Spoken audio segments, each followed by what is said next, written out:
dos primeiros embargos, o resultado dos primeiros embargos contiver algum vício tipificado no artigo 535. Vamos então à última pergunta. Professor, por que no juizado especial os embargos suspendem o prazo? Muito bem. Essa é uma pergunta também pouco explorada na doutrina.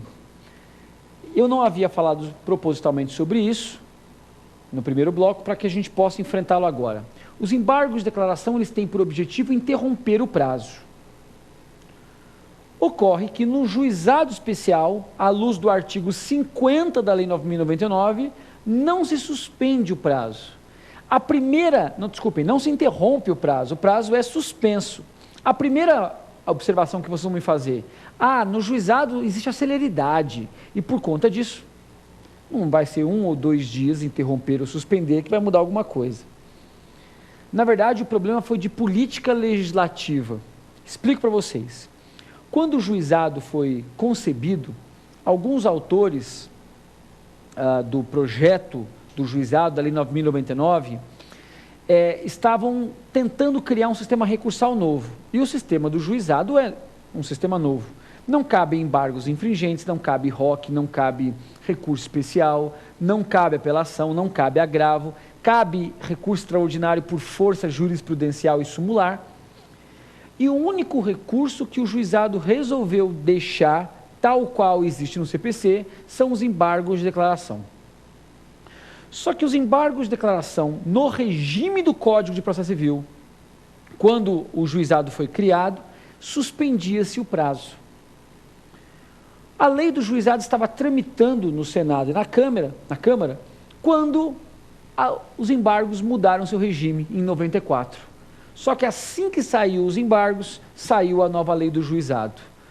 Ou seja, os embargos do CPC suspendiam e depois de 94, doravante, começaram a interromper. O juizado, que seguia a imagem e semelhança dos embargos até então vigentes, determinaram a suspensão. Quando todos entendiam que a jurisprudência ia interpretar aquela suspensão do juizado, agora com a nova mudança do CPC, como uma interrupção, caíram do cavalo. Mantiveram-se, portanto, os regimes peculiares.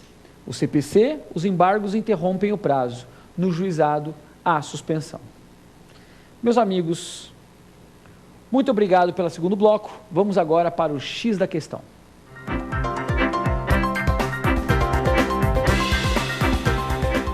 Salve amigos, salve amigas, vamos aí para o último bloco, X da questão, resolver questões que nós selecionamos de provas anteriores, mais como um exercício de fixação daquilo que a gente já enfrentou.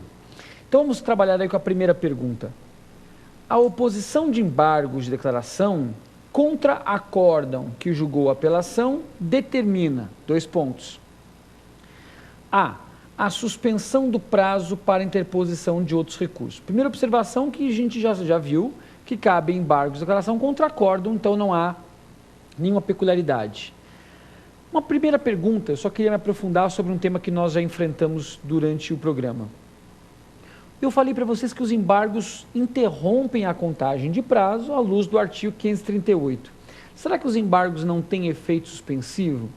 Na verdade, eles têm efeito suspensivo. A doutrina que assim defende diz que a suspensão se dá pelo processo, ou seja, suspende-se o processo, mas se interrompe a contagem de prazo. Porque, na verdade, a diferenciação prática seria muito pequena, mas tecnicamente falando, até porque nenhum ato seria praticado enquanto os embargos não fossem julgados. Então, a alternativa A está errada, porque a suspensão do prazo para interposição de outros recursos não ocorre, salvo nos casos do juizado. E só uma dica, todo mundo sabe que processo tem regra e exceção.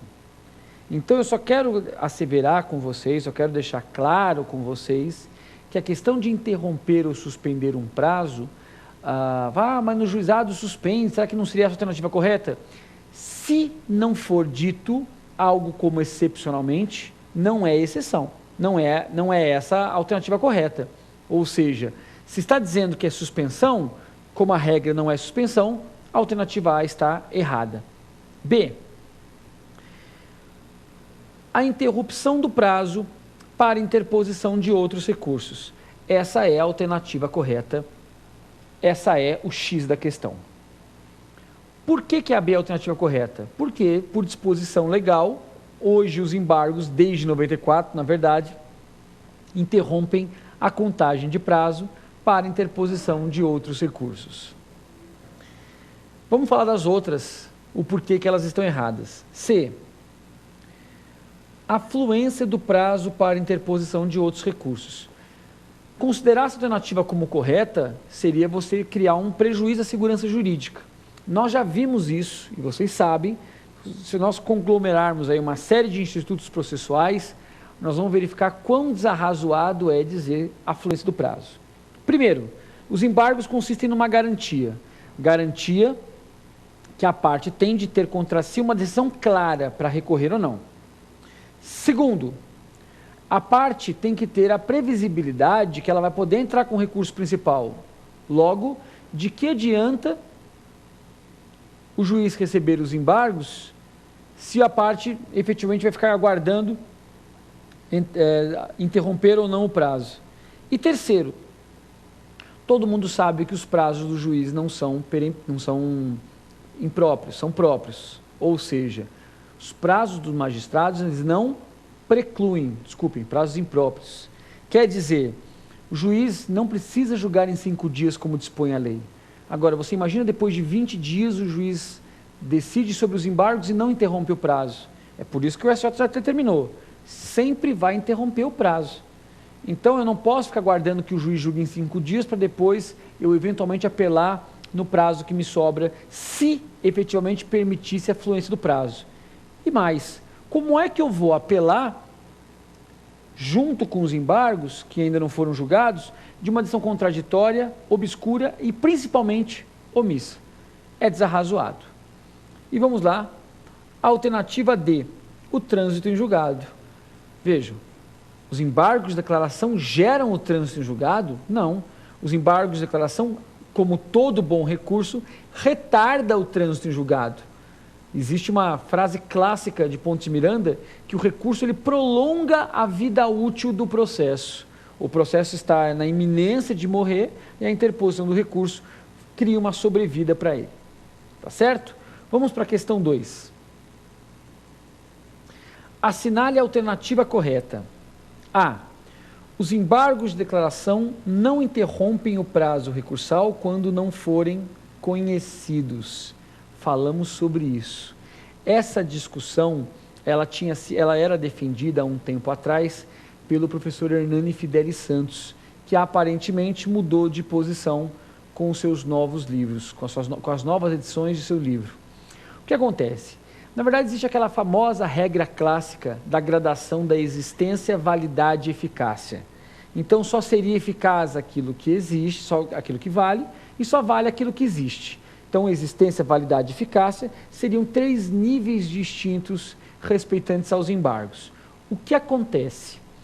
Entende-se que se os embargos não existem, porque se os embargos não foram conhecidos, eles não existem, eles não podem produzir efeitos. Se eles não podem produzir efeitos, eles não interromperam o prazo. Só que nós já entendemos, nós já visualizamos que a despeito dessa posição ser ontologicamente correta, aquilo que não existe não tem aptidão para produzir efeitos, evidentemente que nesse caso nós temos que ceder o passo à razoabilidade na medida em que nós não podemos ficar ao arbítrio do magistrado, simplesmente falar não conheço dos embargos, mesmo não tendo razão.